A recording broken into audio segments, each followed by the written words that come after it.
ಕುಮಾರ್ ಜೈನ್ ಅವರ ಸಂಪಾದಕತ್ವದಲ್ಲಿ ಜಿಲ್ಲೆಯ ಸಮಗ್ರ ಸುದ್ದಿಗಾಗಿ ಈಶಾನ್ಯ ಮಿತ್ರ ಕನ್ನಡ ದಿನಪತ್ರಿಕೆಯನ್ನು ಓದಿರಿ ಹಾಗೂ ಚಂದಾದಾರರಾಗಿರಿ. ನಮಸ್ಕಾರ ವೀಕ್ಷಕರೇ, ವಾರ್ತೆಗಳ ಪ್ರಾಯೋಜಕರು. ಸಂಪರ್ಕಿಸಿ Paramount Electricals, dealers in all kinds of electricals, goods, fans and LED products. Near Mahavir Chowk, Loharwadi, MG Road, Raichur. Raichur's biggest jewel palace. All types of jewelries available in only KTB Jewel Palace. Visit KTB Jewel Palace, Udayanagar, station road, Raichur. Bharat furnitures ರಾಯಚೂರಿನಲ್ಲಿ ಮೊಟ್ಟ ಮೊದಲ ಬಾರಿಗೆ 3 ಮಳಿಗೆ ಒಳಗೊಂಡ ಬೃಹತ್ ಆಕಾರದ furniture showroom. CPS complex opposite Shiva Mandir, Patel road, Raichur.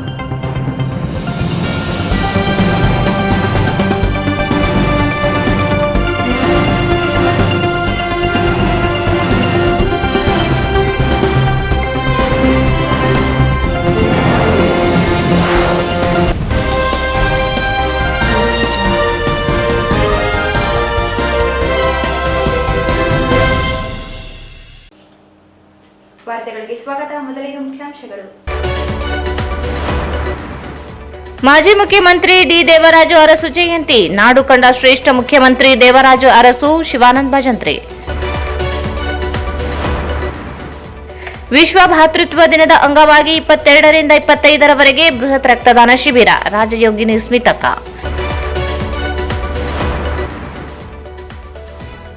Devaraju Arasu ಜಯಂತಿ ಅಂಗವಾಗಿ ಅದ್ದೂರಿಯ ಭಾವಚಿತ್ರದ ಮೆರವಣಿಗೆ.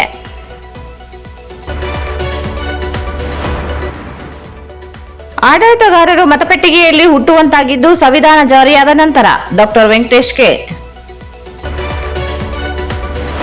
ಮತ್ತು ಆಗಸ್ಟ್ 28ರಿಂದ 30ರವರೆಗೆ ಉಪಲೋಕಾಯುಕ್ತ ವೀರಪ್ಪ ನಗರಕ್ಕೆ ಆಗಮನ. ಖುದ್ದಾಗಿ ದೂರು ನೀಡಲು ಮನವಿ.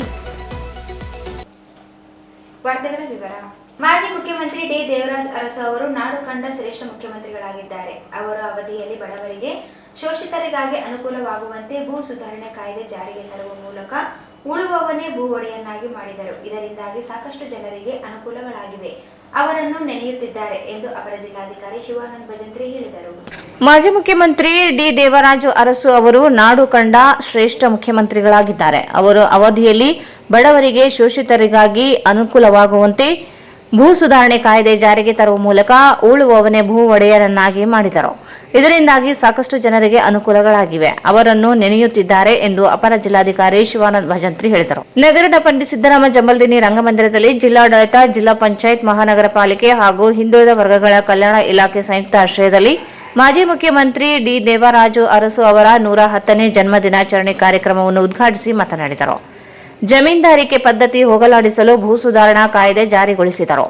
ಅರಸು ಅವರು ಸಾಕಷ್ಟು ಯೋಜನೆಗಳನ್ನು ಜಾರಿಗೆ ತಂದು ದೀನ ದಲಿತರು, ಬಡವರು, ಶೋಷಿತರು, ಹಿಂದುಳಿದವರು ಸೇರಿದಂತೆ ಪ್ರತಿಯೊಬ್ಬರ ಏಳಿಗೆಗೆ ಹಾಗೂ ಸಮಾನತೆಗಾಗಿ ಶ್ರಮಿಸಿದ ಅರಸು ಅವರ ಸೇವೆ ಸ್ಮರಣೀಯವಾಗಿದೆ ಎಂದರು. ಇಂತಹ ಮಹಾನ್ ವ್ಯಕ್ತಿಯ ಆದರ್ಶ ತತ್ವಗಳನ್ನು ನಮ್ಮ ಜೀವನದಲ್ಲಿ ದಿನನಿತ್ಯ ಪಾಲನೆ ಮಾಡುವುದು ಅಗತ್ಯವೆಂದು ತಿಳಿಸಿದರು.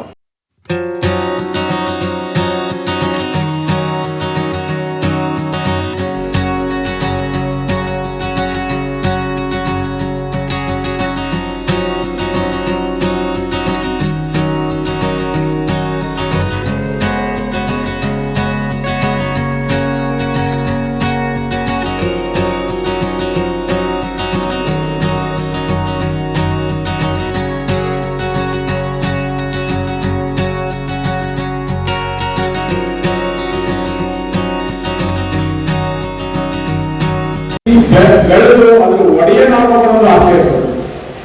ಆದ್ರೆ ಆ ಆಸೆ ನಾವು ಈಡೇರುವುದಿಲ್ಲ. ನಾವು ಅದನ್ನು ಗೊತ್ತಾಗ್ತದೆ. ಹಲವಾರು ಧರ್ಮದ ವಿಚಾರ ಬರ್ತಾವೆ, ಜಾತಿ ವಿಚಾರ ಬರ್ತದೆ, ಕನ್ವರ್ಷನ್ ಗಾಡಿದ ಧರ್ಮ ಕನ್ವರ್ಟ್ ಅದು ಬರ್ತದೆ. ಬಟ್ ಕಡೆಗೂ ಅವನ ಆಸೆ ಈಡೇರಿಸುವುದಿಲ್ಲ. ಆದ್ರೆ ದಿವಂಗತ ದೇವರಾಜ ಅರಸು ಅವರು, longest chief minister, service chief minister ಅವರು ಆ ಒಂದು ನಮ್ಮ ಹಿಂದುಳಿದ ವರ್ಗಕ್ಕೆ ಆ ಆಸೆ ಈಡೇರಿಸಿದ್ರು. ಬಹಳಷ್ಟು ಜನ ನಮಗೆ ಗೊತ್ತಿರೋದು ಲ್ಯಾಂಡ್ ರಿಫಾರ್ಮ್ಸ್ ಆಕ್ಟ್, ಭೂ ಸುಧಾರಣೆ ಕಾಯ್ದೆ ಅಂತ ಏನ್ ಹೇಳ್ತೀವಿ, ನಮ್ಮ ದೇಶದೊಳಗ ವೆಸ್ಟ್ ಬೆಂಗಾಲ್, ಪಶ್ಚಿಮ ಬಂಗಾಳ, ಕೇರಳ ಮತ್ತು ವೆಸ್ಟರ್ನ್ ಯುಪಿ ಇವು ಮಾತ್ರ ರಾಜ್ಯಗಳಲ್ಲಿ ಪರಿಣಾಮಕಾರಿಯಾಗಿ ಅನುಷ್ಠಾನಗೊಂಡಿತ್ತು. ಆದ್ರೆ ಕರ್ನಾಟಕದೊಳಗ ಈ 70 ಮತ್ತು 80ನೇ ದಶಕದೊಳಗೆ ಏನಾಗಿತ್ತಂದ್ರ ಈ ಒಂದು ಲ್ಯಾಂಡ್ ರಿಫಾರ್ಮ್ಸ್ ಭೂಸುಧಾರಣೆ ಕಾಯ್ದೆ ತಂದು ಊರುಗಳೇ ಭೂಮಿಯ ಒಡೆಯ ಲ್ಯಾಂಡ್ ಟು ದ ಟೆನೆಂಟ್ಸ್ ಅನ್ನೋ ಒಂದು ಕಾಯ್ದೆ ತಂದು ಯಾರು ಭೂಮಿ ಹೊಂದಿದ್ದಲ್ಲ, ಯಾರು ಲ್ಯಾಂಡ್ ಲಾರ್ಡ್ಸ್ ಇದ್ರು, ಲ್ಯಾಂಡ್ ಲಾರ್ಡ್ಸ್ ಏನ್ ಮಾಡಿದ್ರೆ ಹಳ್ಳಿಯೊಳಗೆ ಹೊರ ಇರ್ತಿತ್ತು, ಸಿಟಿ ಒಳಗೆ ಇರ್ತಿದ್ರು, ಈ ದುಡಿಯೋರ ಮೇಲೆ ಅವರೊಂದು ಗೇಣಿ ತಗೊಂಡು ಕೂತ್ಬಿಡ್ತಿದ್ರು. ಸಾವಿರ ಎಕರೆ ಲ್ಯಾಂಡ್ ಲಾರ್ಡ್ಸ್ ಇರ್ತಿತ್ತು. ಅದು ಕೆಲಸ ಮಾಡೋ ಕೆಲಸ ಮಾಡೋ ರೈತ, ಹಿಂದುಳಿದ ವರ್ಗ, ಹಿಂದುಳಿದ ಜಾತಿ ಅವರು. ಸೊ ಅದನ್ನೊಂದು ಆ ಭೂಮಿ ಯಾರು ಉಳಿತಿದ್ದಾರಲ್ಲ ಆ ಭೂಮಿ ಅವರಿಗೆ ನಮಗೆ ಇನ್ನೂ ಗೊತ್ತಿಲ್ಲ. ಅವಾಗ ತಂದ ಕಾಯ್ದೆ ಏನಲ್ಲ land reforms act, land tribunals ಅಂತ ಮಾಡಿದ್ರು. ಲ್ಯಾಂಡ್ ಟ್ರಿಬ್ಯುನಲ್ಸ್ ಒಳಗೆ ಇನ್ನೂವರೆಗೂ ಪ್ರತಿ ತಾಲೂಕೊಳಗ 3-4 ಇನ್ನೂ ಕೇಸ್ ಇದಾವ. ಅಂದ್ರೆ ಅದ್ರ ಇಂಪಾರ್ಟೆನ್ಸ್ ನೋಡಿ.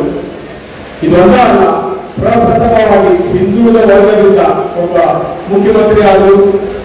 ಈಗಾಗಲೇ ನಮಗೆ ಜಯಘೋಷ ಮುಂದೆ ಹೇಳಿದ್ರು ಅವ್ರು ಮಾಡಿದಂತ ಸಾಧನೆ ಪಟ್ಟಿಗಳು ಹೇಳ್ಕೊಂಡ್ರೆ ಬಹಳ.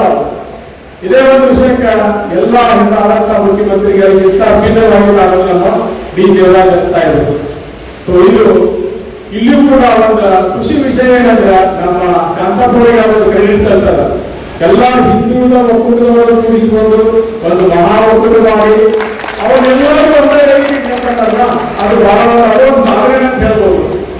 ದೇವರಾಜ ಇಡೀ ನಮ್ಮ ರಾಜಕೀಯವನ್ನು ರಿಫಾರ್ಮ್ ಮಾಡಿದ್ರೆ ಅಟ್ಲೀಸ್ಟ್ ಒಂದು ಸಣ್ಣ ಮಟ್ಟದಾಗ ನಮ್ಮ ಶಾಂತಪುರದಲ್ಲಿ ಕೆಲಸ ಮಾಡಾಕ್ತಾರ. ಅವ್ರಿಗೆ ಸಮ್ಮೇಳನ ಪರವಾಗಿ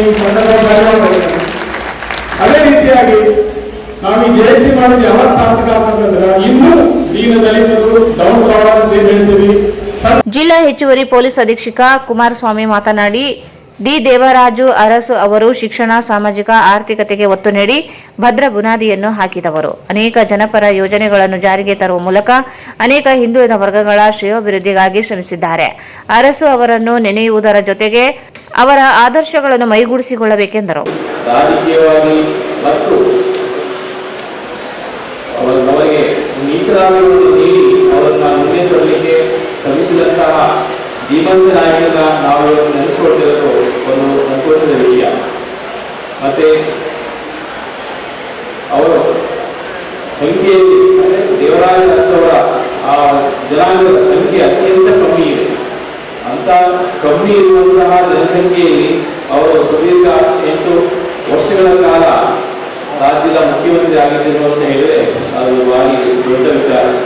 ಹಾಗಾಗಿ ಇವತ್ತು ಇಷ್ಟು ಜನರ ಮುಂದೆ ಮತ್ತೆ ಮಾತಾಡಲಿಕ್ಕೆ ನಮಗೆ ಅವಕಾಶ ಮಾಡೋಕ್ಕೆ ಮತ್ತು ಇಷ್ಟು ಜನ ಮುಂದೆ ಬಂದಿರೋದಕ್ಕೆ ಇವತ್ತು ಅವರನ್ನ ನೆನೆಸಿಕೊಂಡು ಮತ್ತೆ ಅವರಿಗೆ ನಾವು ಧನ್ಯವಾದ. ಹಿಂದುಳಿದ ಜಾತಿಗಳ ಒಕ್ಕೂಟದ ಅಧ್ಯಕ್ಷ ಕೆ ಶಾಂತಪ್ಪ ಮಾತನಾಡಿ, ದೇವರಾಜು ಅರಸು ಅವರು ಭೂ ಸುಧಾರಣೆ ಕಾಯ್ದೆ ಮೂಲಕ ಉಳುವವನೇ ಭೂಮಿಯ ಒಡೆಯನೆಂದು ಅನೇಕ ಹಿಂದುಳಿದ ಜನರಿಗೆ ಭೂಮಿ ನೀಡಿದ ಮಹಾನ್ ಮೇಧಾವಿ. ಅವರ ಅವಧಿಯಲ್ಲಿ ಸಾಕಷ್ಟು ಯೋಜನೆಗಳು ಜಾರಿಗೊಳಿಸಿದ್ದು ಇಂದಿಗೂ ಸಹ ಮುಂದುವರೆದಿವೆ. ಅನೇಕ ವಸತಿ ನಿಲಯಗಳು, ಸಾಲ ಸೌಲಭ್ಯ ಯೋಜನೆಗಳು, ವಿದ್ಯಾರ್ಥಿ ವೇತನ ಸೇರಿ ಅನೇಕ ಯೋಜನೆಗಳು ಜಾರಿಗೆ ಮಾಡಿದ್ದಾರೆ. ಅವರನ್ನು ನೆನೆಯಲು ಸಾವಿರಾರು ಜನರು ಜನ್ಮದಿನ ಕಾರ್ಯಕ್ರಮದಲ್ಲಿ ಭಾಗವಹಿಸಲು ಕಾರಣವಾಗಿದೆ ಎಂದರು. ಅವರ ಕೊಡುಗೆ, ಸಾಧನೆ ಇಂದು ಎಲ್ಲರಿಗೂ ಮಾದರಿ. ಹಿಂದುಳಿದ ಸಮುದಾಯಗಳ ಅಭಿವೃದ್ಧಿ, ಬೆಳವಣಿಗೆಗೆ ಕನಸಾಗಿತ್ತು. ಎಲ್ಲ ಸಮುದಾಯಗಳು ಒಗ್ಗಟ್ಟಾಗಬೇಕು, ನಮ್ಮ ಹಕ್ಕುಗಳನ್ನು ಪಡೆಯಲು ಮುಂದಾಗಬೇಕು ಎಂದು ತಿಳಿಸಿದರು.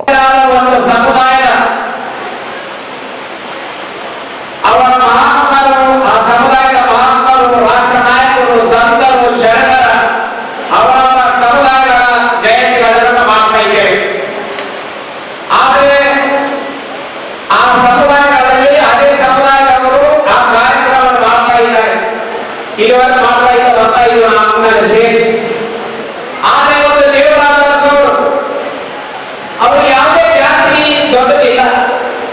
ನಮ್ಮ ಸಾಹೇಬ್ ಹೇಳಿದಂತೆ ಒಂದು 2-3 ಸಾವಿರ ಆ ಸೈನ್ಯ ಇರೋದು ಅವರ ಸಮುದಾಯದಲ್ಲಿ. ಆದರೆ ಅದು ಸಣ್ಣ ಸಮುದಾಯದವ ದೊಡ್ಡ ನಿರ್ಮಾಣ ಈ ಸಮುದಾಯಗಳಲ್ಲಿ ಈಗ ಮಾಡ್ತಾ ಇದೆ.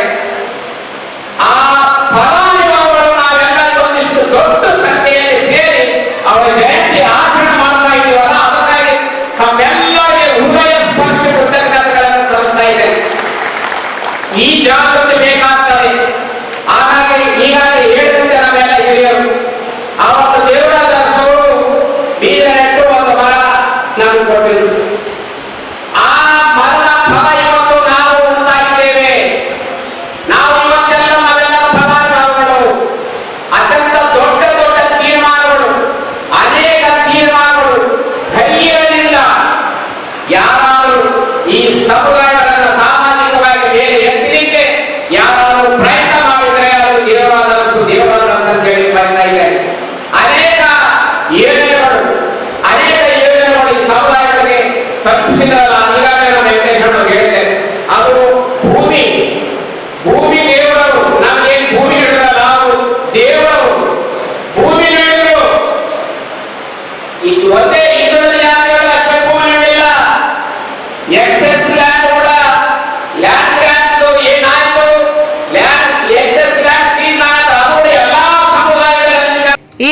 ಮಹರ್ಷಿ ವಾಲ್ಮೀಕಿ ವಿಶ್ವವಿದ್ಯಾಲಯ ಪ್ರಾಧ್ಯಾಪಕ ವೆಂಕಟೇಶ್ ಅವರು ಉಪನ್ಯಾಸ ನೀಡಿದರು. ಆದರೆ ದೇವರಾಜ ಅರಸು ಅವರ 8 ವರ್ಷದ ಅವರ ಮುಖ್ಯಮಂತ್ರಿ ಅವಧಿ ಏನಿದೆ ಅದು ವಿಶೇಷವಾಗಿ ನಾಡಿನಲ್ಲಿ ದಾಖಲಾಗಿದೆ. ಈ ಅವಧಿಯನ್ನ ಅರಸು ಯುಗ ಅಂತ ಹೇಳಿದ್ದಾರೆ. ಒಂದು ಮಾತಿದೆ, politician is one who thinks of next election, statesman is one who thinks of next generation ಅಂತ. ರಾಜಕಾರಣಿಗಳು ಚುನಾವಣೆಗಳನ್ನ ಹೇಗೆ ನಿರ್ವಹಿಸಬೇಕು, ಯಾವ ಪಟ್ಟಗಳನ್ನ ಹಾಕಿ ಗೆಲ್ಲಬೇಕು ಅನ್ನುವ ತಂತ್ರಗಾರಿಕೆಯಲ್ಲಿ ತೊಡಗಿದರೆ ಒಬ್ಬ ಮುತ್ಸದ್ದಿ ನಾಡಿನ ಒಂದು ತಲೆಮಾರನ್ನ ಪೀಳಿಗೆಯನ್ನ ಹೇಗೆ ಅಭಿವೃದ್ಧಿಯ ಕಡೆ ಕೊಂಡೊಯ್ಯಬೇಕು ಅಂತಕ್ಕಂಥ ದೂರಗಾಮಿ ಚಿಂತನೆಗಳಲ್ಲಿ ತಲೆಯಿರಲಾಗುತ್ತದೆ. ಅರಸರು ಕೂಡ ಈ ನಾಡಿನ ಮುಖ್ಯ ಮುತ್ಸದ್ದಿಗಳನ್ನಾಗಿ ಚರಿತ್ರೆಯಲ್ಲಿ ಉಳ್ಕೊಂಡಿದ್ದಾರೆ. ಅರಸುವವರ ವ್ಯಕ್ತಿತ್ವ ಎಂಥದ್ದು ಎನ್ನುವುದನ್ನು ಅರಿಯೋದಕ್ಕೆ ಅವರ ಸಾರ್ವಜನಿಕ ಬದುಕಿನಲ್ಲಿ ನಡೆದಂತ 2 ಪ್ರಕರಣಗಳನ್ನ ಘಟನೆಗಳನ್ನ ತಮ್ಮ ಜೊತೆಗೆ ಹಂಚಿಕೊಳ್ಳಲು ಬಯಸ್ತೇನೆ. ಅರಸರು ಇನ್ನೊಬ್ಬ ಸಾರ್ವಜನಿಕ ಬದುಕಲ್ಲಿರುವ ಎಚ್ ವಿಶ್ವನಾಥ್ ಅವರು, ಹಾಗೇನು ಅವರು ತರುಣರು, ಅವರನ್ನ ಎದುರಿಗೆ ಕೂರಿಸಿಕೊಂಡು ಒಂದು ಗಾಜಿನ ಲೋಟದಲ್ಲಿರುವ ನೀರನ್ನು ತೋರಿಸಿ, ವಿಶ್ವನಾಥ್, ಈ ಲೋಟದಲ್ಲಿರುವ ನೀರನ್ನ ದಾಹ ಇರುವ ವ್ಯಕ್ತಿಗಳಿಗೆ ಹಂಚಬೇಕು, ನೀರಲ್ಲಿ ಇರ್ತಕ್ಕಂಥ ವ್ಯಕ್ತಿಗಳಿಗೆ ನೀಡಬೇಕು. ಯಾವಾಗ ನಾವು ಕುಡಿಯುವ ನೀರಿಗೆ, ಉರಿಯುವ ದೀಪಕ್ಕೆ, ತಿರುಗುವ ರಸ್ತೆಗೆ, ಓದುವ ಶಾಲೆಗೆ, ರೋಗಿಯ ಚಿಕಿತ್ಸೆಗೆ ಜಾತಿ, ಧರ್ಮ, ಜನಾಂಗ, ಭಾಷೆಗಳ ವಿಷಯದಲ್ಲಿ ರಾಜಕಾರಣ ಬೆಳೆಸಿದರೆ, ರಾಜಕಾರಣ ಪ್ರಯೋಗ ಮಾಡಿದರೆ ಅದು ರಾಜದ್ರೋಹ ಆಗ್ತದೆ ಅನ್ನುವಂಥ ಮಾತನ್ನು ಹೇಳ್ತಾರೆ. ಎಸ್ಎಸ್ಎಲ್ಸಿ ಹಾಗೂ ಪಿಯುಸಿಯಲ್ಲಿ ಹೆಚ್ಚು ಅಂಕ ಪಡೆದ ವಿದ್ಯಾರ್ಥಿಗಳಿಗೆ ಸನ್ಮಾನಿಸಿ ಪ್ರೋತ್ಸಾಹಿಸಿದರು. ಈ ಸಂದರ್ಭದಲ್ಲಿ ಹಿಂದುಳಿದ ವರ್ಗಗಳ ಕಲ್ಯಾಣಾಧಿಕಾರಿ Sunita, Hanumanthappa, Srinivas Patange, T Mallesh, Dhananjay, B Basavaraj, Surendra, Govind, T Surekha, Shivashankar, Vijaya Bhaskar Itagi, Anjaneya ಸೇರಿದಂತೆ ವಿವಿಧ ಹಿಂದುಳಿದ ವರ್ಗಗಳ ಮುಖಂಡರು ಭಾಗವಹಿಸಿದರು. ಬ್ರಹ್ಮಕುಮಾರಿ ಸಂಸ್ಥೆಯ ಪೂರ್ವ ಮುಖ್ಯ ಆಡಳಿತಾಧಿಕಾರಿಯಾಗಿದ್ದ ರಾಜಯೋಗಿನಿ ದಾದಿ ಪ್ರಕಾಶಮಣಿಯವರ 18ನೇ ಪುಣ್ಯತಿಥಿಯನ್ನು ವಿಶ್ವ ಭ್ರಾತೃತ್ವ ದಿನವನ್ನಾಗಿ ಆಚರಿಸುತ್ತಿದ್ದು, ರಕ್ತದ ತುರ್ತು ಅಗತ್ಯವನ್ನು ಪೂರೈಸುವ ಹಾಗೂ ವಿಶ್ವ ಭ್ರಾತೃತ್ವ ಸಂದೇಶ ನೀಡುವ ಉದ್ದೇಶದಿಂದ ಆಗಸ್ಟ್ 22ರಿಂದ 25ರವರೆಗೆ ಬೃಹತ್ ರಕ್ತದಾನ ಅಭಿಯಾನವನ್ನು ಹಮ್ಮಿಕೊಂಡಿದೆ ಎಂದು ಪ್ರಜಾಪಿತ ಬ್ರಹ್ಮಕುಮಾರಿ ಈಶ್ವರೀಯ ವಿಶ್ವವಿದ್ಯಾಲಯದ ರಾಜಯೋಗಿನಿ ಸ್ಮಿತಕ್ಕ ಹೇಳಿದರು. ಬ್ರಹ್ಮಕುಮಾರಿ ಸಂಸ್ಥೆಯ ಪೂರ್ವ ಮುಖ್ಯ ಆಡಳಿತಾಧಿಕಾರಿಯಾಗಿದ್ದ ರಾಜಯೋಗಿನಿ ದಾದಿ ಪ್ರಕಾಶಮಣಿ ಅವರ 18ನೇ ಪುಣ್ಯತಿಥಿಯನ್ನು ವಿಶ್ವ ಭ್ರಾತೃತ್ವ ದಿನವನ್ನಾಗಿ ಆಚರಿಸುತ್ತಿದ್ದು, ರಕ್ತದ ತುರ್ತು ಅಗತ್ಯವನ್ನು ಪೂರೈಸುವ ಹಾಗೂ ವಿಶ್ವ ಭ್ರಾತೃತ್ವ ಸಂದೇಶ ನೀಡುವ ಉದ್ದೇಶದಿಂದ ಆಗಸ್ಟ್ 22ರಿಂದ 25ರವರೆಗೆ ಬೃಹತ್ ರಕ್ತದಾನ ಅಭಿಯಾನವನ್ನು ಹಮ್ಮಿಕೊಂಡಿದೆ ಎಂದು ಪ್ರಜಾಪಿತ ಬ್ರಹ್ಮಕುಮಾರಿ ಈಶ್ವರೀಯ ವಿಶ್ವವಿದ್ಯಾಲಯದ ರಾಜಯೋಗಿನಿ ಸ್ಮಿತಕ್ಕ ಹೇಳಿದರು.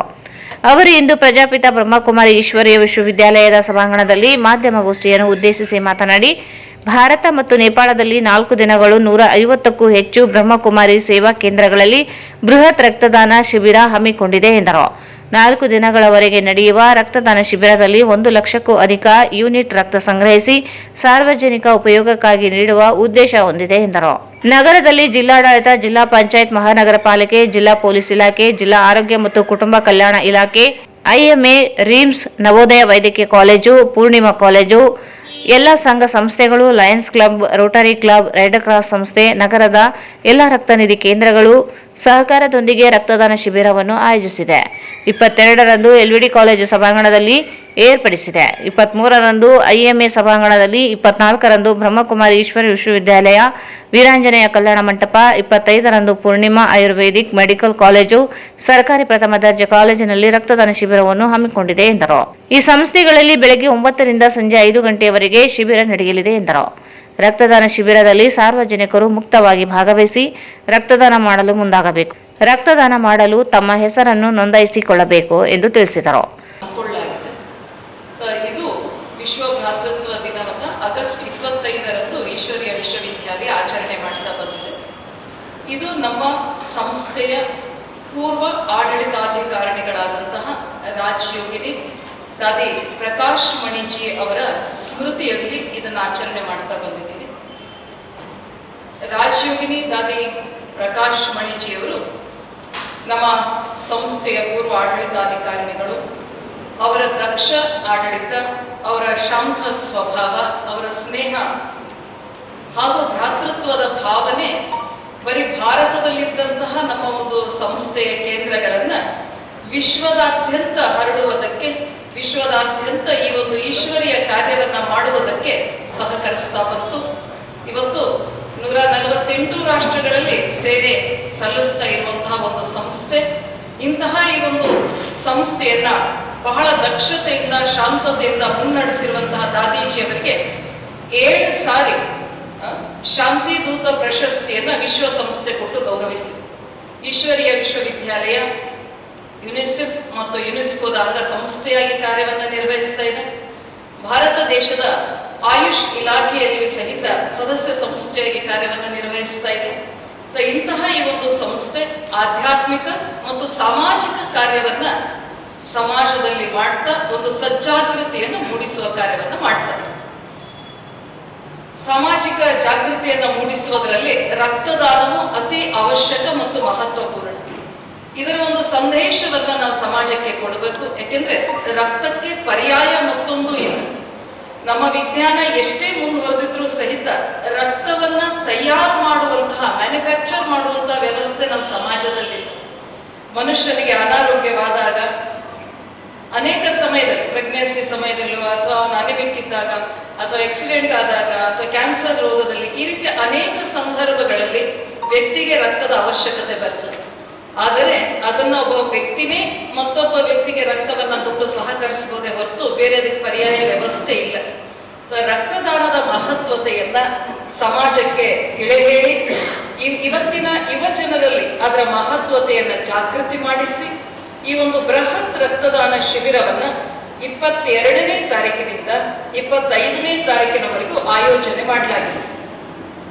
1500 ಸೇವಾ ಕೇಂದ್ರಗಳು, ಬ್ರಹ್ಮಕುಮಾರಿ ಸಂಸ್ಥೆಯ 1500 ಸೇವಾ ಕೇಂದ್ರಗಳು ಭಾರತ ದೇಶ ಮತ್ತು ನೇಪಾಳ ದೇಶದ ಎಲ್ಲಾ ಕೇಂದ್ರಗಳಲ್ಲಿ ಇದನ್ನ ನಾವು ಆಯೋಜನೆ ಮಾಡ್ಕೊಂಡಿದ್ದೀವಿ. ಈ 100 ಗಂಟೆಗಳಲ್ಲಿ 22ನೇ ತಾರೀಕಿನಿಂದ 25ನೇ ತಾರೀಕಿನವರೆಗೆ ಈ 100 ಗಂಟೆಗಳಲ್ಲಿ 1 ಲಕ್ಷ ಯೂನಿಟ್ ಬ್ಲಡ್ ಅನ್ನ ಸಂಗ್ರಹಿಸಿ ಅದನ್ನ ರಕ್ತನಿಧಿ ಕೇಂದ್ರಗಳಿಗೆ ಹಸ್ತಾಂತರಿಸಿ ಜನರ ಒಂದು ಉಪಕಾರಕ್ಕೆ ಅನುವು ಮಾಡಿಕೊಡಬೇಕು ಅನ್ನುವಂತಹ ಇದೊಂದು ಯೋಜನೆ. ಇದು ಗಿನ್ನಿಸ್ ದಾಖಲೆ ಆಗುವಂತಹ ಒಂದು ಪ್ರಯತ್ನದಲ್ಲಿ ಈ ಸಂಸ್ಥೆ ಈ ಒಂದು ಕಾರ್ಯವನ್ನ ಮಾಡ್ತಾ ಇದೆ. ಇದರ ಒಂದು ಅನ್ವಯವಾಗಿ ರಾಯಚೂರಿನಲ್ಲಿ 4 ದಿನ 22, 23, 24, 25 ಈ 4 ದಿನ ಈ ಒಂದು ರಕ್ತದಾನ ಶಿಬಿರವನ್ನ ಆಯೋಜನೆ ಮಾಡಲಾಗಿದೆ. 22ನೇ ತಾರೀಕು ರಕ್ತದಾನದ ಪ್ರಥಮ ದಿನ LVD ಕಾಲೇಜಿನಲ್ಲಿ ಇದನ್ನ ಆಯೋಜನೆ ಮಾಡಲಾಗಿದೆ. ರಕ್ತದಾನದ ಸಮಯ ಬೆಳಗ್ಗೆ 9ರಿಂದ ಸಂಜೆ 5 ಗಂಟೆವರೆಗೂ ಇರ್ತದೆ. LVD ಕಾಲೇಜಿನಲ್ಲಿ ಆ ಪ್ರಾಂತ್ಯದಲ್ಲಿ ಬರುವಂತಹ ಡಿಗ್ರಿ ಕಾಲೇಜಿನ ವಿದ್ಯಾರ್ಥಿಗಳು, ಸಂಘ ಸಂಸ್ಥೆಗಳು, ಯುವಕರಿಗೆ ಅನುಕೂಲ ಆಗಲಿ ಅಂತ ಪ್ರಥಮ ರಕ್ತದಾನ ಶಿಬಿರ LVD ಕಾಲೇಜಿನಲ್ಲಿ ಪ್ರಾರಂಭ ಆಗ್ತದೆ. ಶನಿವಾರ IMA ಹಾಲಿನಲ್ಲಿ ರಕ್ತದಾನ ಶಿಬಿರವನ್ನು ಆಯೋಜನೆ ಮಾಡಿಕೊಳ್ಳಲಾಗಿದೆ. 24ನೇ ತಾರೀಕು ಭಾನುವಾರ ಬ್ರಹ್ಮಕುಮಾರಿ ಈಶ್ವರಿ ವಿಶ್ವವಿದ್ಯಾಲಯ ಕೇಂದ್ರ ಉದಯನಗರ ಸ್ಟೇಷನ್ ಹತ್ರ ಇರುವಂತಹ ರಾಯಚೂರಿನಲ್ಲಿರುವ ಈ ಕೇಂದ್ರದಲ್ಲಿ ಮತ್ತು ಭಾನುವಾರದ ದಿನನೇ ಶ್ರೀ ವೀರಾಂಜನೇಯ ಕಲ್ಯಾಣ ಮಂಟಪ, ಏನು 300 ಕಾಪು ಸಮಾಜದವರ ಕಲ್ಯಾಣ ಮಂಟಪ ಇದೆಯೋ ಗದ್ವಾಲ ರಸ್ತೆಯಲ್ಲಿ, ಅಲ್ಲಿ ಇದನ್ನ ವಿಶೇಷವಾಗಿ ಆಯೋಜನೆ ಮಾಡಿಕೊಳ್ಳಲಾಗಿದೆ. ಇನ್ನು ಸೋಮವಾರದ ದಿನ ಪೂರ್ಣಿಮಾ ಆಯುರ್ವೇದಿಕ್ ಕಾಲೇಜ್ ಏನಿದೆ ಅಲ್ಲಿ ಹಾಗೂ ಫಸ್ಟ್ ಗ್ರೇಡ್ ಡಿಗ್ರಿ ಕಾಲೇಜ್ ಏನಿದೆ ಅಲ್ಲಿ ಸಹಿತ ಇದನ್ನು ಆಯೋಜನೆ ಮಾಡಿಕೊಳ್ಳಲಾಗಿದೆ. ಈ ರೀತಿ ವಿವಿಧ 6 ಸ್ಥಳಗಳಲ್ಲಿ 4 ದಿನಗಳಲ್ಲಿ ಈ ರಕ್ತದಾನವನ್ನ ಶಿಬಿರವನ್ನ ಆಯೋಜನೆ ಮಾಡಲಾಗಿದೆ. ಈ ಸಂದರ್ಭದಲ್ಲಿ doctor Venkatesh Nayak, Trivikram Joshi, doctor Shamanna Machanur, Lakshmikanth Reddy, Rajendra Kumar Shivale, Shiva Girish, doctor Sushruta Nilav ಇದ್ದರು. ಈಗ ಜಾಹೀರಾತು. Paramount Electricals, dealers in all kinds of electrical goods, fans and LED products. ಈಗ ನಿಮ್ಮ ರಾಯಚೂರು ಮಹಾನಗರ ಪಾಲಿಕೆಯಲ್ಲಿ ಮೊಟ್ಟ ಮೊದಲ ಬಾರಿಗೆ 2000 ಚದುರ ಅಡಿಯ 2 ಮಳಿಗೆಗಳುಳ್ಳ ಬೃಹದಾಕಾರದ ಪ್ಯಾರಾಮೌಂಟ್ ಎಲೆಕ್ಟ್ರಿಕಲ್ಸ್ ಶೋರೂಮ್ ತೆರೆಯಲಾಗಿದೆ. ರಾಯಚೂರು ಜಿಲ್ಲೆಯ ಜನತೆ, ಎಲೆಕ್ಟ್ರಿಷಿಯನ್ಸ್, ಎಲೆಕ್ಟ್ರಿಕಲ್ಸ್ ಇಂಜಿನಿಯರ್ಸ್ ದೂರದ ಊರುಗಳಾದ ಬೆಂಗಳೂರು, ಹೈದರಾಬಾದ್ಗಳಿಗೆ ಹೋಗದೆ ಈಗ ನಮ್ಮ ರಾಯಚೂರಿನಲ್ಲಿ ಮ್ಯಾನುಫ್ಯಾಕ್ಚರಿಂಗ್ ದರದಲ್ಲಿ ಎಲ್ಲಾ ತರಹದ ಎಲೆಕ್ಟ್ರಿಕಲ್ಸ್ ಗೂಡ್ಸ್ ಗಳು ದೊರೆಯುತ್ತವೆ. Switch, plates, wires, fans, remote fans, ಹ್ಯೂಮರ್ಸ್, ಎಲ್ಲಾ ತರಹದ LED ಪ್ರಾಡಕ್ಟ್ ಗಳು ನಮ್ಮ ಒಂದೇ ಮಳಿಗೆಯಾದ ಪ್ಯಾರಾಮೌಂಟ್ ಎಲೆಕ್ಟ್ರಿಕಲ್ಸ್ ನಲ್ಲಿ ಮ್ಯಾನುಫ್ಯಾಕ್ಚರಿಂಗ್ ದರದಲ್ಲಿ ದೊರೆಯುತ್ತವೆ. ನಮ್ಮಲ್ಲಿ ಎಲ್ಲಾ ತರಹದ ಕಂಪನಿಗಳಾದ GM, ಗೋಲ್ಡ್ ಮೆಡಲ್, ಐಫಾ, ಹೆವೆಲ್ಸ್, ಆಂಕರ್, ಲೀಶಾ, ಫಿನೋಲ್ಯಾಕ್, ವಿಗಾರ್ಡ್, ವಿಪ್ರೋ, ಹೆಲಿಕ್ಯಾಬ್, K9, ವಿವಾನ್ ಇನ್ನು ಅನೇಕ ಕಂಪನಿಗಳ ಎಲೆಕ್ಟ್ರಿಕಲ್ಸ್ ಐಟಂಗಳು ಸಿಗುತ್ತವೆ.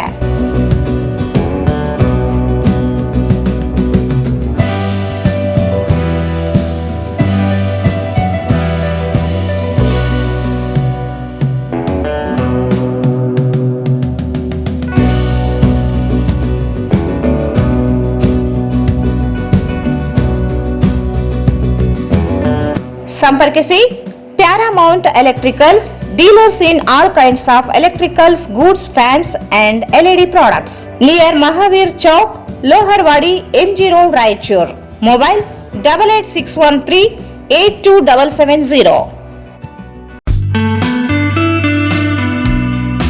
Raichur's biggest jewel palace. All types of jewelries available in only KTB Jewel Palace. 916 Allmark Gold Jewelries available. ವಿಶೇಷವಾಗಿ ಬಂಗಾರದ ಆಭರಣಗಳಾದ ನಮ್ಮಲ್ಲಿ ಫ್ಯಾನ್ಸಿ ಇಯರಿಂಗ್ಸ್, ಫ್ಯಾನ್ಸಿ ನೆಕ್ಲೆಸ್, ಮಾಂಗಲ್ಯ ಮತ್ತು ಬಳೆಗಳು ಇನ್ನು ಅನೇಕ ತರಹದ ಆಭರಣಗಳು ದೊರೆಯುತ್ತವೆ. ಬೆಳ್ಳಿಯ ಆಭರಣಗಳಾದ ಕಾಲುಂಗುರ, ಕಾಲುಗೆಜೆ, ಬೆಳ್ಳಿಯ ಪೂಜಾ ಐಟಮ್ಸ್, ವಿವಿಧ ರೀತಿಯ ಆರ್ಟಿಕಲ್ಸ್ ದೊರೆಯುತ್ತವೆ. ರಾಯಚೂರಿನಲ್ಲಿ ಮೊಟ್ಟ ಮೊದಲ ಬಾರಿಗೆ ಯುವಕರಿಗಾಗಿಯೇ ಬ್ರಾಸ್ಲೆಟ್ಸ್, ಚೈನ್ಸ್, ಉಂಗುರಗಳು ಇನ್ನು ಅನೇಕ ರೀತಿಯ ಡಿಸೈನ್ಸ್ ಆಭರಣಗಳು ದೊರೆಯುತ್ತವೆ.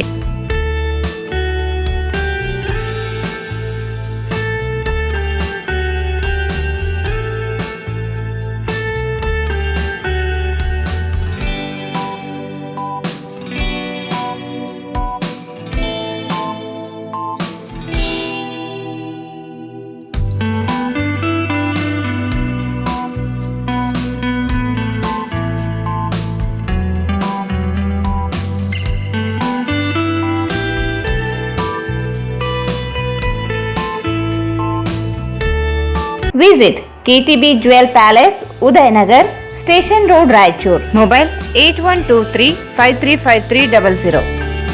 ಭಾರತ್ ಫರ್ನಿಚರ್ಸ್ ರಾಯಚೂರಿನಲ್ಲಿ ಮೊಟ್ಟ ಮೊದಲ ಬಾರಿಗೆ 3 ಮಳಿಗೆ ಒಳಗೊಂಡ ಬೃಹತ್ ಆಕಾರದ furniture showroom. We have a office house, old and all types of furnitures.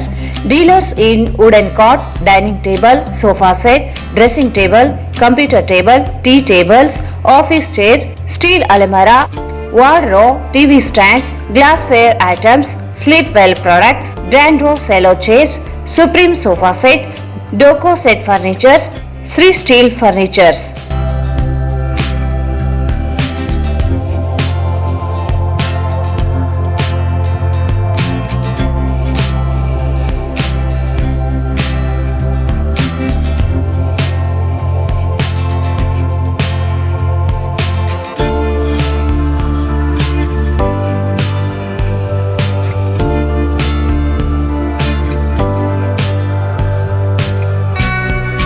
For more details, contact Bharat Furnitures, CPS Complex, opposite Shiva Mandir, Patel Road, Raichur.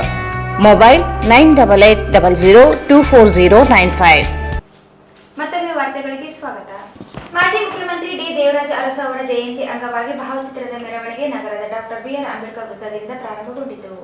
ಮಾಜಿ ಮುಖ್ಯಮಂತ್ರಿ ಡಿ ದೇವರಾಜು ಅರಸು ಜಯಂತಿ ಅಂಗವಾಗಿ ಭಾವಚಿತ್ರದ ಮೆರವಣಿಗೆ ನಗರದ ಡಾಕ್ಟರ್ BR ಅಂಬೇಡ್ಕರ್ ವೃತ್ತದಿಂದ ಪ್ರಾರಂಭಗೊಂಡಿತು. ಜಿಲ್ಲಾಡಳಿತದಿಂದ ಆಯೋಜಿಸಲಾಗಿದ್ದ ಜಯಂತಿಯಲ್ಲಿ ವಿವಿಧ ಕಲಾ ತಂಡಗಳು ವಾದ್ಯಗಳೊಂದಿಗೆ ಮೆರವಣಿಗೆ ಮುಖ್ಯ ರಸ್ತೆಯ ಮೂಲಕ ಪಂಡಿತ್ ಸಿದ್ದರಾಮ ಜಂಬಲ್ದಿನ್ನಿ ರಂಗಮಂದಿರಕ್ಕೆ ಆಗಮಿಸಿತು.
ಜಿಲ್ಲಾ ಹಿಂದುಳಿದ ವರ್ಗಗಳ ಒಕ್ಕೂಟದ ಅಧ್ಯಕ್ಷ ಕೆ ಶಾಂತಪ್ಪ, ಕಾರ್ಯದರ್ಶಿ ವಿಜಯ ಭಾಸ್ಕರ್ ಇಟಗಿ, ಕುರುಬ ಸಮಾಜದ ಅಧ್ಯಕ್ಷ ಕೆ ಬಸವಂತಪ್ಪ, ನಾಗೇಂದ್ರಪ್ಪ ಮಠಮಾರಿ ಸೇರಿದಂತೆ ವಿವಿಧ ಸಮಾಜಗಳ ಮುಖಂಡರುಗಳು, ಮಹಿಳೆಯರು ಭಾಗವಹಿಸಿದರು.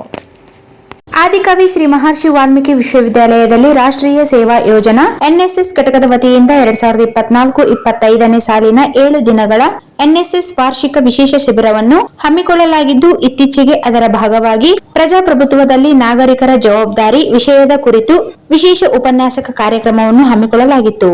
ಆದಿಕವಿ ಶ್ರೀ ಮಹರ್ಷಿ ವಾಲ್ಮೀಕಿ ವಿಶ್ವವಿದ್ಯಾಲಯದಲ್ಲಿ ರಾಷ್ಟ್ರೀಯ ಸೇವಾ ಯೋಜನಾ ಎನ್ಎಸ್ಎಸ್ ಘಟಕ ವತಿಯಿಂದ 2024-25ನೇ ಸಾಲಿನ 7 ದಿನಗಳ ಎನ್ಎಸ್ಎಸ್ ವಾರ್ಷಿಕ ವಿಶೇಷ ಶಿಬಿರವನ್ನು ಹಮ್ಮಿಕೊಳ್ಳಲಾಗಿದ್ದು, ಪ್ರಜಾಪ್ರಭುತ್ವದಲ್ಲಿ ನಾಗರಿಕರ ಜವಾಬ್ದಾರಿ ವಿಷಯ ಕುರಿತು ವಿಶೇಷ ಉಪನ್ಯಾಸ ಕಾರ್ಯಕ್ರಮವನ್ನು ಹಮ್ಮಿಕೊಳ್ಳಲಾಗಿತ್ತು. ಕಾರ್ಯಕ್ರಮದಲ್ಲಿ ಮುಖ್ಯ ಅತಿಥಿಗಳು ಹಾಗೂ ಸಂಪನ್ಮೂಲ ವ್ಯಕ್ತಿಯಾಗಿ ಭಾಗವಹಿಸಿದ್ದ ರಾಜ್ಯಶಾಸ್ತ್ರ ವಿಭಾಗದ ಸಹ ಪ್ರಾಧ್ಯಾಪಕ ಹಾಗೂ ಹಣಕಾಸು ಅಧಿಕಾರಿ ಡಾ ವೆಂಕಟೇಶ್ ಕೆ ಮಾತನಾಡಿ, ಭಾರತದಲ್ಲಿ ಸಂಸ್ಥಾನಗಳು ಹಾಗೂ ರಾಜ್ಯರ ಆಳ್ವಿಕೆ ವ್ಯವಸ್ಥೆ ಜಾರಿಯಲ್ಲಿ ಇದ್ದಾಗ ಯೋಗ್ಯತೆ ಇರಲಿ ಅಥವಾ ಇಲ್ಲದಿರಲಿ ರಾಜ್ಯರ ಮಕ್ಕಳೇ ಆಡಳಿತಾರೂಢರಾಗಿದ್ದರು. ಒಳಿತೋ ಕೆಡುಕೋ ಅವರ ಅಡಿಯಲ್ಲೇ ಪ್ರಜೆಗಳು ಬದುಕಬೇಕಿತ್ತು. ಆದರೆ ಸ್ವಾತಂತ್ರ್ಯ ಬಂದು ಸಂವಿಧಾನ ಜಾರಿಯಾದ ನಂತರದ ದಿನಗಳಲ್ಲಿ ತಮ್ಮ ನಾಳುವ ಸ್ಥಾನಮಾನಕ್ಕೆ ಯೋಗ್ಯರನ್ನು ಚುನಾಯಿಸುವ ಅಧಿಕಾರ ಜನಸಾಮಾನ್ಯರಿಗೆ ಸಿಗುವಂತಾಯಿತು. ಆಡಳಿತಗಾರರು ಮೊದಲಾದರೆ ರಾಜರ ಹೊಟ್ಟೆಯಲ್ಲಿ ಹುಟ್ಟುತ್ತಿದ್ದರು, ಆದರೆ ಸಂವಿಧಾನ ಮತಗಟ್ಟೆಯಲ್ಲಿ ಹುಟ್ಟುವಂತೆ ಮಾಡಿತು ಎಂದು ಅಭಿಪ್ರಾಯ ವ್ಯಕ್ತಪಡಿಸಿದರು. 1947ರಲ್ಲಿ ನಮ್ಮ ದೇಶಕ್ಕೆ ಸ್ವಾತಂತ್ರ್ಯ ಬಂದಿದ್ದು ನಿಜವಾಗಿ ಇದ್ದರೂ ಆ ಸ್ವಾತಂತ್ರ್ಯ ಮನೆ ಮನೆಗೂ ತಲುಪುವಂತಾಗಿದ್ದು ಸಂವಿಧಾನ ಜಾರಿಯಾದ ನಂತರ. ಡಾಕ್ಟರ್ ಬಿಆರ್ ಅಂಬೇಡ್ಕರ್ ಅವರ ಸಾಮಾಜಿಕ ಕಾಳಜಿ ಹಾಗೂ ದೂರದರ್ಶಿತ್ವ ಕಾರಣದಿಂದಾಗಿ ಪ್ರಜಾಪ್ರಭುತ್ವ ಒಂದು ಸ್ಪಷ್ಟ ರೂಪವನ್ನು ಪಡೆದರೆ, ಜ್ಯೋತಿಬಾ ಫುಲೆಯಂತಹ ದಿಟ್ಟ ಮಹಿಳೆಯಿಂದ ಮಹಿಳಾ ಶಿಕ್ಷಣಕ್ಕೆ ಅಡಿಪಾಯ ಸಿಕ್ಕಿತು. ಸ್ವಾತಂತ್ರ್ಯ ಹೋರಾಟವೇ ಇರಲಿ, ಸಮಾಜ ಸುಧಾರಣೆಯೇ ಇರಲಿ, ಅಲ್ಲಿ ಎಳೆಮರಿ ಕಾಯಿಯಂತೆ ದುಡಿದ ಸಾಕಷ್ಟು ಮಹನೀಯರಿದ್ದಾರೆ. ಅವರ ಜೀವನ ಹಾಗೂ ತತ್ವಾದರ್ಶಗಳನ್ನು ಅರಿತರೆ ಸಾಕು, ನಾವು ಪ್ರಜೆಗಳಾಗಿ ಹೇಗೆ ಬದುಕಬೇಕೆಂಬ ಅರಿವು ಸಿಗುತ್ತದೆ ಮತ್ತು ಆ ಜವಾಬ್ದಾರಿ ನಮ್ಮ ದೇಶ ಹಾಗೂ ಪ್ರಜಾಪ್ರಭುತ್ವವನ್ನು ರಕ್ಷಿಸುತ್ತದೆ ಎಂದು ಹೇಳಿದರು. ಕಾರ್ಯಕ್ರಮದ ಅಧ್ಯಕ್ಷತೆ ವಹಿಸಿದ ಎನ್ಎಸ್ಎಸ್ ಸಂಯೋಜನಾ ಅಧಿಕಾರಿಗಳಾದ ಡಾಕ್ಟರ್ ಜಿಎಸ್ ಬಿರಾದರ್ ಮಾತನಾಡಿ, ಮನುಷ್ಯನ ಪ್ರಗತಿಗೆ ತಾಳ್ಮೆಯ ಗುಣ ಅತಿ ಮುಖ್ಯ. ನಾವು ಶಿಕ್ಷಣದಲ್ಲಿ, ವೃತ್ತಿಯಲ್ಲಿ, ಕೌಟುಂಬಿಕ ಜೀವನದಲ್ಲಿ ಅಥವಾ ಇನ್ಯಾವುದೇ ಕ್ಷೇತ್ರದಲ್ಲಿ ಪ್ರಗತಿ ಸಾಧಿಸಬೇಕಿದ್ದರೂ ತಾಳ್ಮೆ ಬೇಕಾಗುತ್ತದೆ. ಎನ್ಎಸ್ಎಸ್ ಮಕ್ಕಳಿಗೆ ಈ ಗುಣ ಕಲಿಸುವ ಕೆಲಸ ಮಾಡುತ್ತದೆ ಎಂದರು. ಎನ್ಎಸ್ಎಸ್ ಘಟಕದ ಕಾರ್ಯಕ್ರಮ ಅಧಿಕಾರಿ ಶಿವರಾಜ್ ಹರವಿ ಮುಖ್ಯ ಅತಿಥಿಗಳ ಪರಿಚಯ ಮಾಡಿಕೊಟ್ಟರು. ಈ ಸಂದರ್ಭದಲ್ಲಿ ಎನ್ಎಸ್ಎಸ್ ಘಟಕ 2ರ ಕಾರ್ಯಕ್ರಮ ಅಧಿಕಾರಿ ನಾಗವೇಣಿ ವಿ ಸರೋದೆ ವೇದಿಕೆ ಮೇಲೆ ಉಪಸ್ಥಿತರಿದ್ದರು. ಎಸ್ಬಿ ಪ್ರಕಾಶ್ ಸ್ವಾಗತಿಸಿದರು, ವೀರೇಶ್ ವಂದಿಸಿದರು, ಮೆಹಬೂಬ್ ನಿರೂಪಿಸಿದರು. ಶಿಬಿರಾರ್ಥಿಗಳು ಒಳಗೊಂಡಂತೆ ವಿವಿಧ ವಿಭಾಗಗಳ ಉಪನ್ಯಾಸಕರು, ವಿದ್ಯಾರ್ಥಿಗಳು ಹಾಗೂ ಬೋಧಕೇತರ ಸಿಬ್ಬಂದಿಗಳು ಕಾರ್ಯಕ್ರಮದಲ್ಲಿ ಭಾಗವಹಿಸಿದ್ದರು.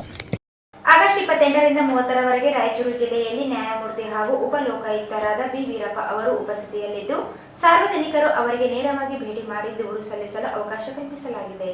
ಆಗಸ್ಟ್ 28ರಿಂದ 30ರವರೆಗೆ ರಾಯಚೂರು ಜಿಲ್ಲೆಯಲ್ಲಿ ನ್ಯಾಯಮೂರ್ತಿ ಹಾಗೂ ಉಪಲೋಕಾಯುಕ್ತರಾದ ಬಿ ವೀರಪ್ಪ ಅವರು ಉಪಸ್ಥಿತರಿರಲಿದ್ದು, ಸಾರ್ವಜನಿಕರು ಅವರಿಗೆ ನೇರವಾಗಿ ಭೇಟಿ ಮಾಡಿ ದೂರು ಸಲ್ಲಿಸಲು ಅವಕಾಶ ಕಲ್ಪಿಸಲಾಗಿದೆ. ಆಗಸ್ಟ್ 29ರ ಬೆಳಗ್ಗೆ 10 ಗಂಟೆಗೆ ನಗರದ ಕೃಷಿ ವಿಶ್ವವಿದ್ಯಾಲಯದ ಜಗಜ್ಯೋತಿ ಬಸವೇಶ್ವರ ಪ್ರೇಕ್ಷಾಗೃಹದಲ್ಲಿ ಜಿಲ್ಲಾ ಶಿಬಿರ ಕೈಗೊಳ್ಳಲಾಗಿದ್ದು, ಸಾರ್ವಜನಿಕರ ಕುಂದುಕೊರತೆಗಳ ಅಹವಾಲು ಸ್ವೀಕಾರ ಮತ್ತು ವಿಚಾರಣೆ ಹಮ್ಮಿಕೊಳ್ಳಲಾಗಿದೆ. ಜಿಲ್ಲೆಯಲ್ಲಿ ಯಾರಿಗಾದರೂ ಸರ್ಕಾರಿ ಅಧಿಕಾರಿ ಅಥವಾ ನೌಕರರಿಂದ ತಮಗೆ ಕಾನೂನು ರೀತ್ಯ ಆಗಬೇಕಾದ ಕೆಲಸದಲ್ಲಿ ವಿಳಂಬವೇನಾದರೂ ಆಗಿದ್ದರೆ ಅಥವಾ ಅಧಿಕಾರಿ ಅಥವಾ ನೌಕರರು ನ್ಯಾಯಯುತವಾಗಿ ಮಾಡಿಕೊಡಬೇಕಾದ ಕೆಲಸಗಳಲ್ಲಿ ವೃಥಾ ತೊಂದರೆ ಕೊಡುವುದು ಅಥವಾ ಇನ್ಯಾವುದೇ ತರಹದ ಭ್ರಷ್ಟಾಚಾರ ಮತ್ತು ದುರಾಡಳಿತದಲ್ಲಿ ತೊಡಗಿ ಅವರಿಂದ ತೊಂದರೆಗೊಳಗಾದ ಸಾರ್ವಜನಿಕರು ಗೌರವಾನ್ವಿತರ ಮುಂದೆ ತಮ್ಮ ಅಹವಾಲುಗಳನ್ನು ಲಿಖಿತ ರೂಪದಲ್ಲಿ ಸಲ್ಲಿಸಬಹುದಾಗಿದೆ. ಅದೇ ರೀತಿ ಆಗಸ್ಟ್ 30ರ ಬೆಳಗ್ಗೆ 11 ಗಂಟೆಯಿಂದ ಮಧ್ಯಾಹ್ನ 1:45 ಗಂಟೆವರೆಗೆ ಕೃಷಿ ವಿಶ್ವವಿದ್ಯಾಲಯದ ಜಗಜ್ಯೋತಿ ಬಸವೇಶ್ವರ ಪ್ರೇಕ್ಷಾಗೃಹದಲ್ಲಿ ಗೌರವಾನ್ವಿತ ಉಪಲೋಕಾಯುಕ್ತರ ಕಾರ್ಯವ್ಯಾಪ್ತಿಗೆ ಒಳಪಡುವ ಪ್ರಕರಣಗಳಲ್ಲಿ ಜಿಲ್ಲೆಗೆ ಸಂಬಂಧಪಟ್ಟಂತೆ ಲೋಕಾಯುಕ್ತ ಸಂಸ್ಥೆಯಲ್ಲಿ ದಾಖಲಾಗಿರುವ ತನಿಖೆ ಅಥವಾ ವಿಚಾರಣೆಗೆ ಬಾಕಿ ಇರುವ ಪ್ರಕರಣಗಳಲ್ಲಿ ಕಚೇರಿಯಿಂದ ನೋಟಿಸ್ ಕಳುಹಿಸಿರುವುದು, ದೂರುದಾರರು ಹಾಗೂ ಎದುರುದಾರರ ಸಮ್ಮುಖದಲ್ಲಿ ಕಾನೂನು ರೀತಿಯ ವಿಚಾರಣೆ ನಡೆಸಲಿದ್ದಾರೆ. ದೂರುದಾರರು ಮತ್ತು ಎದುರುದಾರರು ನಿಗದಿತ ಸಮಯದಲ್ಲಿ ಹಾಜರಾಗಿ ಇದರ ಸದುಪಯೋಗವನ್ನು ಪಡೆದುಕೊಳ್ಳುವಂತೆ ರಾಯಚೂರಿನ ಕರ್ನಾಟಕ ಲೋಕಾಯುಕ್ತ ಪೊಲೀಸ್ ಅಧೀಕ್ಷಕರಾದ ಸತೀಶ್ ಎಸ್ ಚಿಟಗುಬ್ಬಿ ಅವರು ಪ್ರಕಟಣೆಯಲ್ಲಿ ತಿಳಿಸಿದ್ದಾರೆ. ಕೊನೆಯಲ್ಲಿ ಮತ್ತೊಮ್ಮೆ ಮುಖ್ಯಾಂಶಗಳು. ಮಾಜಿ ಮುಖ್ಯಮಂತ್ರಿ ಡಿ ದೇವರಾಜು ಅರಸು ಜಯಂತಿ, ನಾಡು ಕಂಡ ಶ್ರೇಷ್ಠ ಮುಖ್ಯಮಂತ್ರಿ ದೇವರಾಜು ಅರಸು ಶಿವಾನಂದ ಭಜಂತ್ರಿ. ವಿಶ್ವ ಭಾತೃತ್ವ ದಿನದ ಅಂಗವಾಗಿ 22ರಿಂದ 25ರವರೆಗೆ ಬೃಹತ್ ರಕ್ತದಾನ ಶಿಬಿರ. ರಾಜಯೋಗಿನಿ ಸ್ಮಿತಕ್ಕ.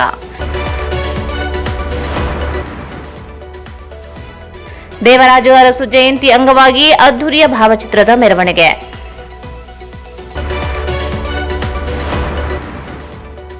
ಆಡಳಿತಗಾರರು ಮತಪೆಟ್ಟಿಗೆಯಲ್ಲಿ ಹುಟ್ಟುವಂತಾಗಿದ್ದು ಸಂವಿಧಾನ ಜಾರಿಯಾದ ನಂತರ. Doctor Venkatesh K. ಮತ್ತು ಆಗಸ್ಟ್ 28ರಿಂದ 30ರವರೆಗೆ ಉಪಲೋಕಾಯುಕ್ತ ವೀರಪ್ಪ ನಗರಕ್ಕೆ ಆಗಮನ. ಖುದ್ದಾಗಿ ದೂರು ನೀಡಲು ಮನವಿ. ವಾರ್ತೆಗಳನ್ನು ಪ್ರಾಯೋಜಿಸಿದವರು